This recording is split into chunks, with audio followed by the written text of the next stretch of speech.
Alors, la santé mentale, quel est le contexte? D'après l'INSERM, qui est l'Institut national de santé, une personne sur 5 a connu ou connaîtra la dépression.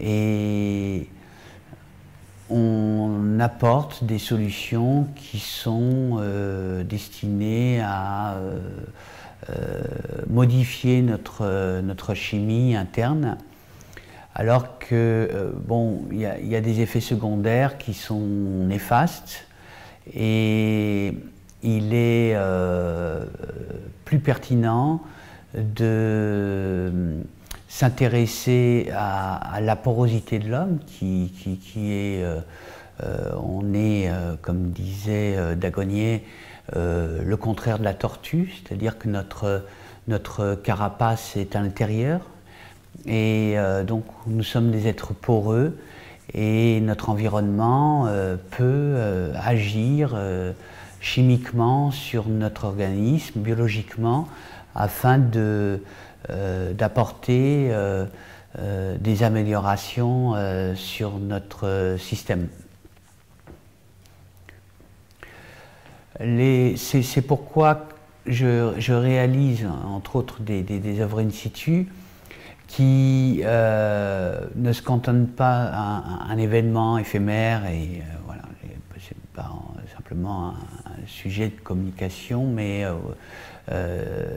pour moi c'est essentiel d'apporter des œuvres pérennes qui vont accompagner les individus dans leur quotidien et les aider à se sentir mieux, et puis à se développer et à évoluer avec une œuvre. La communauté artistique, quel paysage? Le paysage de la communauté artistique. Alors c'est une communauté qui... l'univers de la création est un univers paradoxalement très conservateur. Alors il y a des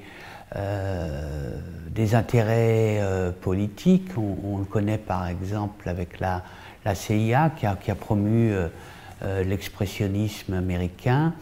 Bourdieu a notamment évoqué la question de l'art à travers le positionnement social, voilà, donc, et puis donc en fait on est dans un univers qui est tributaire de messages politiques notamment, et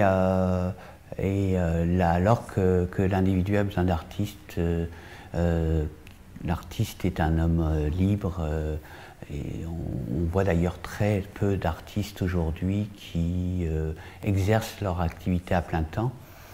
Et puis les artistes en France sont sous perfusion et donc soumis à des volontés. L'artiste doit nous apporter des élans qui nous permettent de rêver, de se sentir libre des contingences qui nous accablent parfois. Comment l'art peut-il aider le monde? Comment l'art peut-il aider le monde? C'est une bonne question. Alors, la communauté artistique pense que la notion du beau est une forme d'obscurantisme, et donc c'est quelque chose, c'est un mot qui n'existe plus. Et en même temps, pour les regardeurs, pour le public, l'œuvre d'art montre l'idée du beau. Donc il y a une dichotomie entre une communauté artistique qui s'écarte des besoins des individus, et on sait, à travers des recherches, notamment celle de Simezekir, que le beau va activer des zones qui sont les mêmes que celles du désir et de l'amour. Et en ce sens, il y a une corrélation entre les effets produits par le beau et aussi cette disposition aux sentiments amoureux et au désir. Cela implique non seulement que le beau nous fait du bien, mais aussi que le beau peut induire à la paix dans le monde. Et qu'est-ce qui distingue une œuvre d'un décor? Qu'est-ce qui distingue une œuvre d'un décor? Alors, regarder une œuvre d'art impose une élaboration mentale. Et c'est une grande différence entre une œuvre d'art et quelque chose d'autre. Alors, il y a plusieurs intérêts pour ça, parce qu'on sait, par exemple, qu'on regarde une œuvre d'art comme on regarde une personne que l'on aime. Et c'est un être vivant. Une œuvre d'art n'est pas un objet. Et ça veut dire que, par exemple, ça va permettre d'activer des zones miroirs qui sont les mêmes que celles qu'on active quand on regarde une personne que l'on aime vraiment, et donc diminuer notre sentiment de solitude. Faites-vous de l'art abstrait? Alors, l'art abstrait, c'est important. Alors d'abord, il y a un contexte, une communauté artistique, une communauté, non, des classes dominantes qui considèrent que l'art abstrait, seules ces classes peuvent comprendre l'art abstrait. Alors que c'est inexact. L'art abstrait peut plaire au plus grand nombre. Et donc, l'art abstrait, d'après Eric Kandel, prix Nobel de santé, explique que l'art figuratif agit sur le top-down, c'est-à-dire ce qui est en rapport avec un acquis. Et puis l'art abstrait va au contraire agir sur le top-up, c'est-à-dire une connaissance évolutive. Et donc ça veut dire qu'il va forcer l'activité mentale et activer davantage de neurones.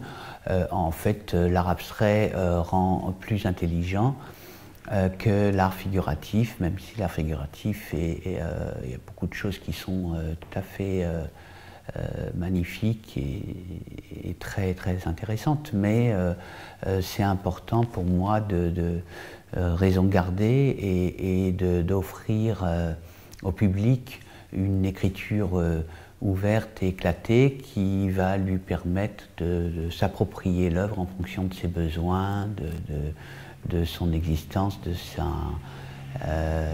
et d'évoluer avec l'œuvre. L'IA générative peut-elle remplacer l'artiste? L'IA générative peut-elle remplacer l'artiste? C'est une question qu'on m'a un petit peu posée précédemment. Avant de l'intelligence artificielle, bon, d'abord on l'a appelée intelligence, mais on n'aurait pas dû. Et du coup, ça fait exprès, ça éveille chez nous cette peur d'être remplacé par des robots, ce fantasme, etc. On n'en est pas là. L'IA générative l'intelligence artificielle a deux il y a deux problématiques. D'abord la question des droits d'auteur, parce que elle va puiser dans ce qui est déjà fait. Donc elle ne crée pas, elle assemble. Et puis donc il y a des questions de droits d'auteur. Et puis si tout le monde utilisait l'intelligence artificielle, il n'y aurait pas d'énergie pour faire autre chose. Donc c'est un vrai problème pour l'environnement aujourd'hui.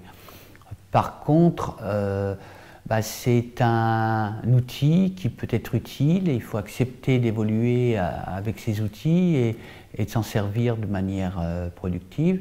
Mais avant de parler d'intelligence artificielle, il faut comprendre comment elle fonctionne. En fait, ce sont des...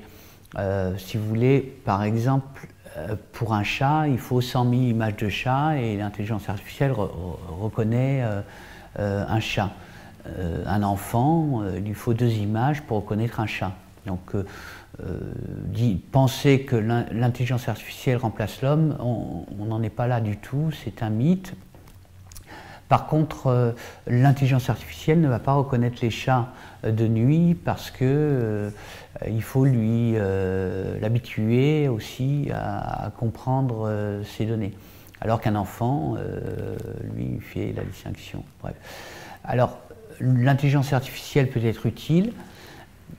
Pour la création, je ne crois pas. Je pense à Matisse qui disait déjà que l'art doit donner ce que la photo ne peut pas donner.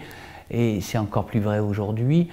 L'intelligence artificielle met bout à bout sont des statistiques de probabilité qui vont être mis en place par rapport à ce qui existe déjà. Voilà. Elle ne remplace pas l'artiste parce que ce qui fait l'artiste, comme le pensait Matisse notamment, c'est la facture personnelle de l'artiste, c'est son identité propre. Et quand on regarde un Bottazzi, on sait que c'est un Bottazzi. Mais si vous faites une image avec l'intelligence artificielle, on n'identifie pas forcément la personne qui l'a réalisée.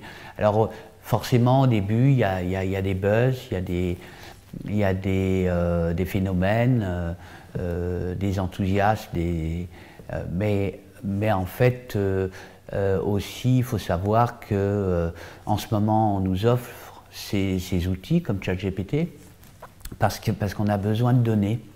Et puis quand les données seront suffisantes, on nous donnera un accès payant.